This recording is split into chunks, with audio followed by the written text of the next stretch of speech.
श्री सुखदेव जी कहते हैं, परीक्षित, जाम्बवती नंदन सांब अकेले ही बहुत बड़े बड़े वीरों पर विजय प्राप्त करने वाले थे। वे स्वयंवर में स्थित दुर्योधन की कन्या लक्ष्मणा को हर लाए। इससे कौरवों को बड़ा क्रोध हुआ। वे बोले, यह बालक बहुत ढीठ है, देखो तो सही, इसने हम लोगों को नीचा दिखाकर बलपूर्वक हमारी कन्या का अपहरण कर लिया।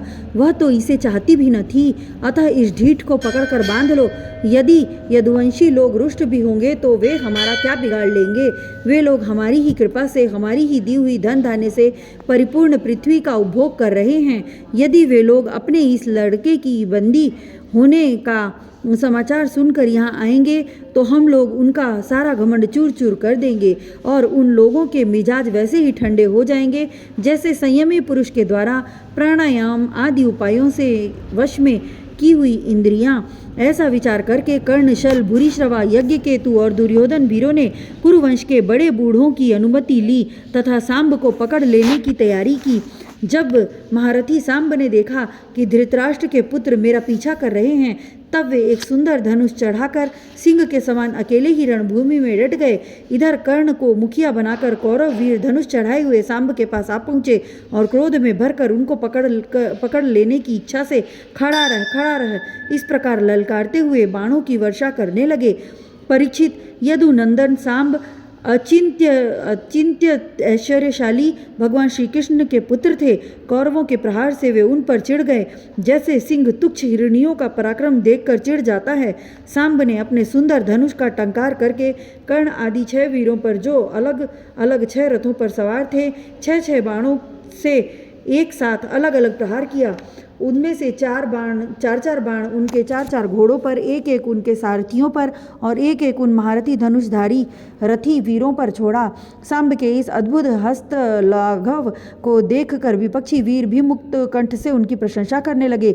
इसके बाद उन 6 वीरों ने एक साथ मिलकर सांब को रथहीन कर दिया। 4 वीरों ने एक बाण से उसके 4 घोड़ों को मारा, एक ने सारथी को और एक ने सांब का धनुष काट डाला। इस प्रकार कौरवों ने युद्ध में बड़ी कठिनाई और कष्ट से सांब को रथहीन करके बांध लिया। इसके बाद वे उन्हें तथा अपनी कन्या लक्ष्मणा को लेकर जय मनाते हुए हस्तिनापुर लौट आए।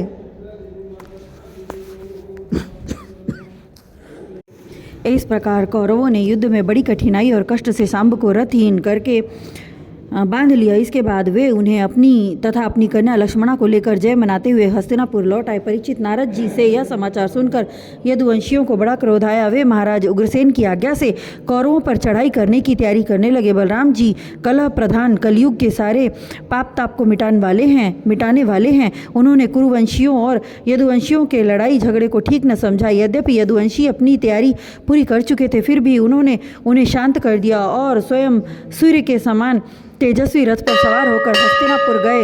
उनके साथ कुछ ब्राह्मण और यदुवंश के बड़े बूढ़े भी गए।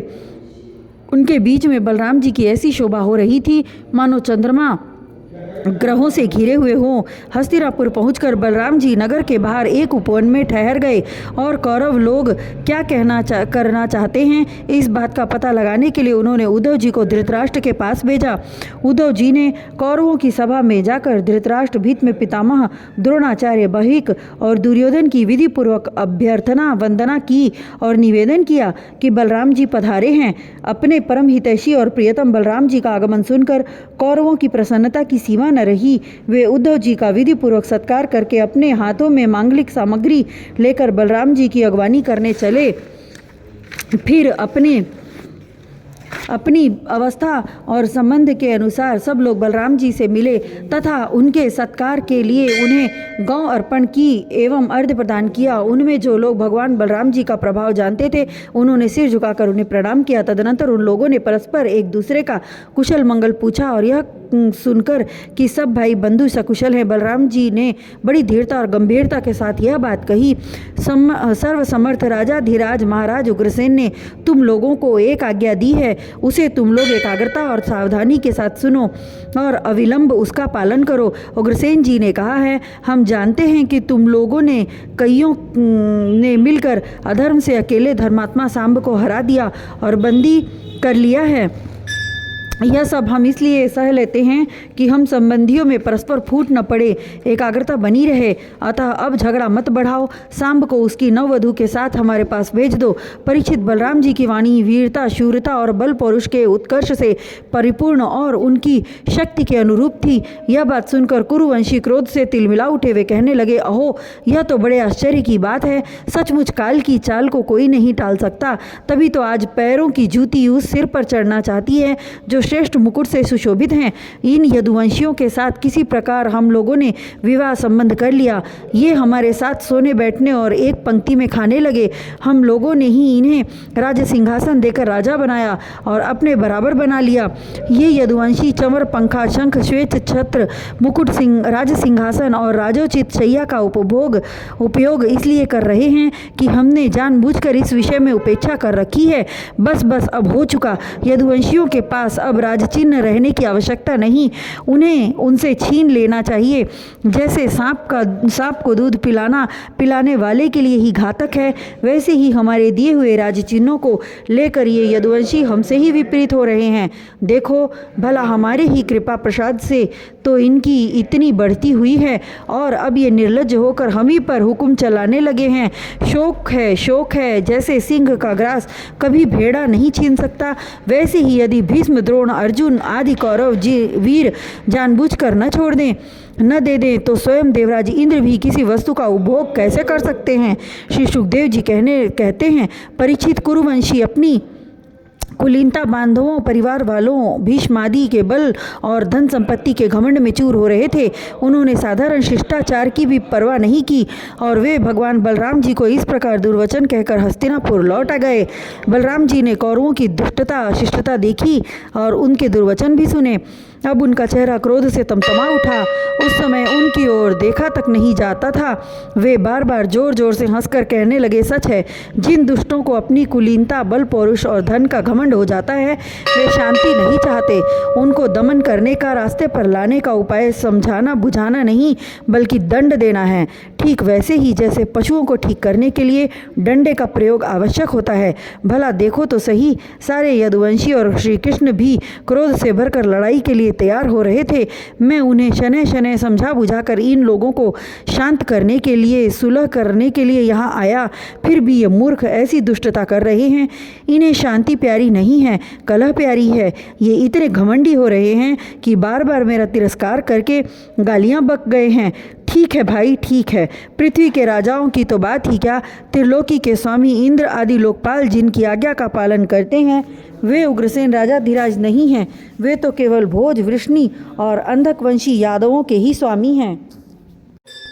क्यों, जो सुधर्मा सभा को अधिकार में करके उसमें विराजते हैं और जो देवताओं के वृक्ष पारिजात को उखाड़ कर ले आते हैं, उसका उपभोग करते हैं, वे भगवान श्री कृष्ण भी राज सिंहासन के अधिकारी नहीं हैं।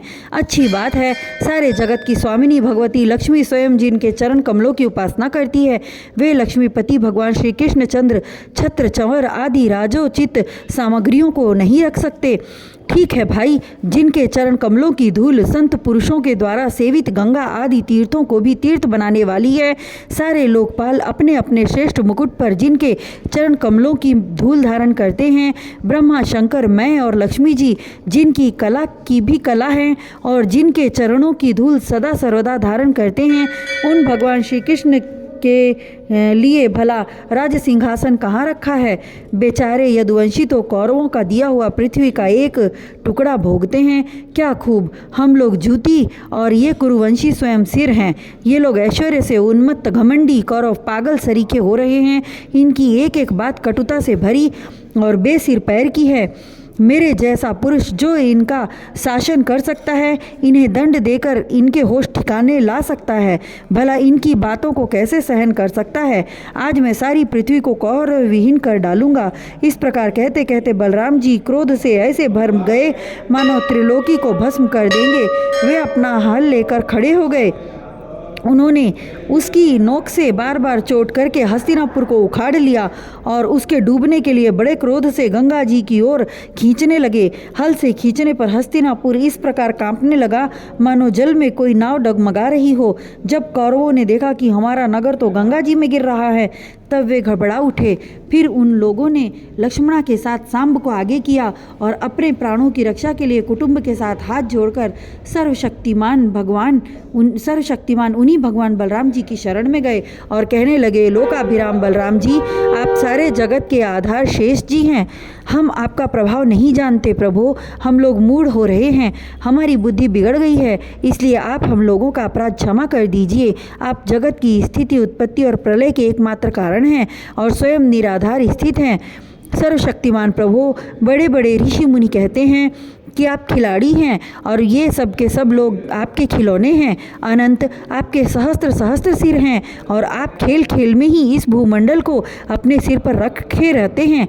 जब प्रलय का समय आता है तब आप सारे जगत को अपने भीतर लीन कर लेते हैं और केवल आप ही बचे रहकर अद्वितीय रूप से शयन करते हैं। भगवान, आप जगत की स्थिति और पालन के लिए विशुद्ध सत्वमय शरीर ग्रहण किए हुए हैं। आपका यह क्रोध, द्वेष या मत्सर के कारण नहीं है, यह तो समस्त प्राणियों को शिक्षा देने के लिए है। समस्त शक्तियों को धारण करने वाले सर्व प्राणी स्वरूप अविनाशी भगवान, हम आपको हम नमस्कार करते हैं। समस्त विश्व के रचयिता देव, हम आपको बार बार नमस्कार करते हैं। हम आपकी शरण में हैं, आप कृपा करके हमारी रक्षा कीजिए। श्री सुखदेव जी कहते हैं, परीक्षित, कौरवों का नगर डगमगा रहा था और वे अत्यंत घबराहट में पड़े हुए थे। जब सब के सब कुरुवंशी इस प्रकार भगवान बलराम जी की शरण में आए और उनकी स्तुति प्रार्थना की, तब वे प्रसन्न हो गए और डरो मत ऐसा कहकर उन्होंने उन्हें अभय दान दिया। परीक्षित, दुर्योधन अपनी पुत्री लक्ष्मणा से बड़ा प्रेम करता था। उसने दहेज में 60 वर्ष के 1200 हाथी दिए, 10,000 घोड़े, सूर्य के समान चमकते हुए सोने के 6,000 रथ और सोने के हार पहनी हुई 1,000 दासियां दी। यदुवंश शिरोमणि भगवान बलराम जी ने यह सब दहेज स्वीकार किया और 9 दंपत्ति लक्ष्मणा तथा सांब के साथ कौरवों का अभिनंदन स्वीकार करके द्वारिका की यात्रा की। अब बलराम जी द्वारिकापुरी में पहुँचे और अपने प्रेमी तथा समाचार जानने के लिए उत्सुक बंधु बांधवों से मिले। उन्होंने यदुवंशियों की भरी सभा में अपना वह सारा चरित्र कह सुनाया जो हस्तिनापुर में उन्होंने कौरवों के साथ किया था। परीक्षित, यह हस्तिनापुर आज भी दक्षिण की ओर ऊंचा और गंगा जी की ओर कुछ झुका हुआ है और इस प्रकार यह भगवान बलराम जी के पराक्रम की सूचना दे रहा है।